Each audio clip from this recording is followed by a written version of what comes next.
That means you're at the end of your time here. It's almost over, and we're at the end of the dais. I wanted to ask a little bit, Mr. Lehman.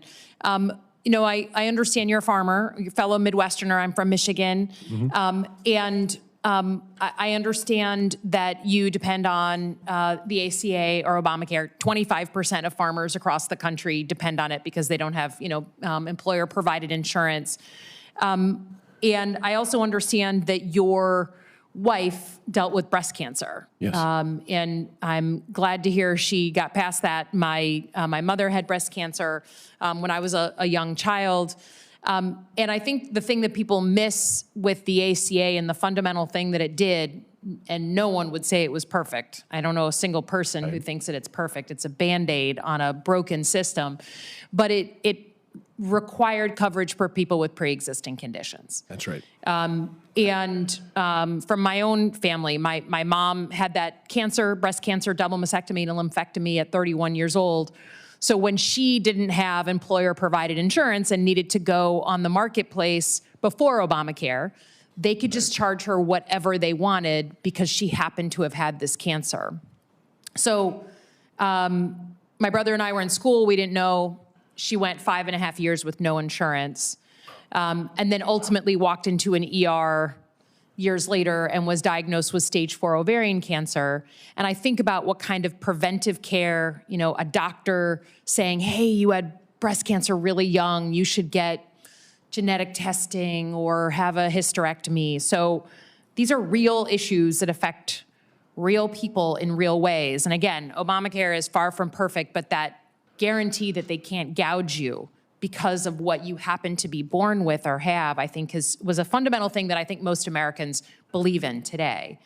I understand that your plan, you have gotten notice that your plan is going to go up precipitously here. Yes. Can you tell us about what's about to happen? I mean, we're in December, January 1, this all changes.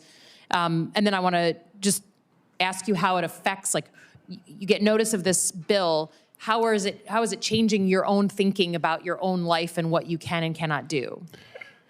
Yeah, we, as best as we can tell, in order to get a similar plan that we had in 2025, the cost for us to have that same plan in 2026 is going to more than double. Mm-hmm. That is an incredible cost for our family budget, for our farm budget.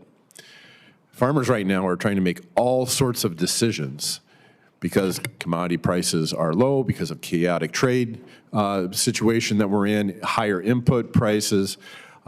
We've experienced USDA services that have been curtailed at our local level and other places. All these things have made a real crisis for a lot of our farmers. So finding ways to deal with that, we just don't have too many options. Farmers will buy less equipment or not make the necessary upgrades in equipment that they need to. They'll look at their input suppliers and they'll decide what can we do to get through just this year, even though that means long-term soil health issues on our farm. It means negotiating with landlords and with bankers to try to find the best terms to deal with all of this, just to get a plan to put the crop in the ground. Yeah, and I think, I'm on the Ag Committee, farmers are under incredible stress. We have a big, bailout package that's now being approved, and you don't bail out farmers when things are going right? It's a problem. I would note that Michigan farmers, we do specialty crops. We're not like Iowa, and we are excluded from that deal. So our farmers are really, small and medium-sized farmers are really suffering. I understand you're 5th generation or 4th generation farmer. What does it mean, for your kid? I mean, your family, are they thinking about farming? And how does healthcare, since you're not going to get employer-provided insurance if you're a farmer, how does that factor into a decision to have the next generation on the farm? Well, not just for my family. I'm lucky enough that my son is taking steps and helping out on the farm a lot at the 6th generation on our farm. You have to be very smart to figure out the plan that can bring the next generation on the farm. And I'm not alone. I'm about I'm 57 years old, 58 years old, and that is, 57 is the average age of the Iowa farmer. We desperately need young and beginning farmers to come back to the ground. And we have a lot of innovative, driven, smart folks who want to farm. Making this investment so that there can be some security for young farmers taking that risk to come to their farm, whether it's to feed their community or through local and regional foods, or whether it's to grow commodities on their family operation, that's an investment worth making. And that's where these making affordable health care available to that generation makes all the difference, whether you can encourage that next generation to come back to the farm. Yeah, I think, we obviously have a big vote this week, and obviously it's a point of contention between Democrats and Republicans, but I've never seen an issue like healthcare where I don't know a single person who thinks it's going right? Patient, doctor, pharmacist, nurse, admin, assistant, every single person feels like we're paying too much for our healthcare, and it's screaming out for just some real significant change.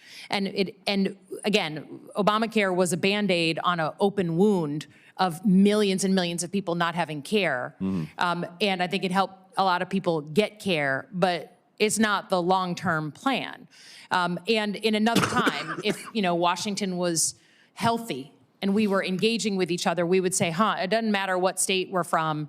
Democrats and Republicans are hearing, on both sides of this dais are hearing it is not working for people. And instead of just kind of what we'd say at the Pentagon, admiring the problem and talking about the problem from every different angle, would actually just lock ourselves in a room, kick out the media and Twitter and whatever, and just figure out how we do healthcare in a way that is worthy of the country that we all represent. So I'm ready to do that with anybody. I mean, literally anyone who wants to work on that. But in the meantime, I'm not going to take the Band-Aid away and say to people, yeah, sure, go ahead, just double your price of healthcare next year. So thank you for being here. Thank you to all the witnesses. I hope in another time we can actually, have a conversation, not admiring the problem of healthcare and talking about how bad it is, because it's bad, but actually doing our jobs up here and figuring out a solution. So thank you for your time, everybody. Appreciate it. Yield back. So, Senator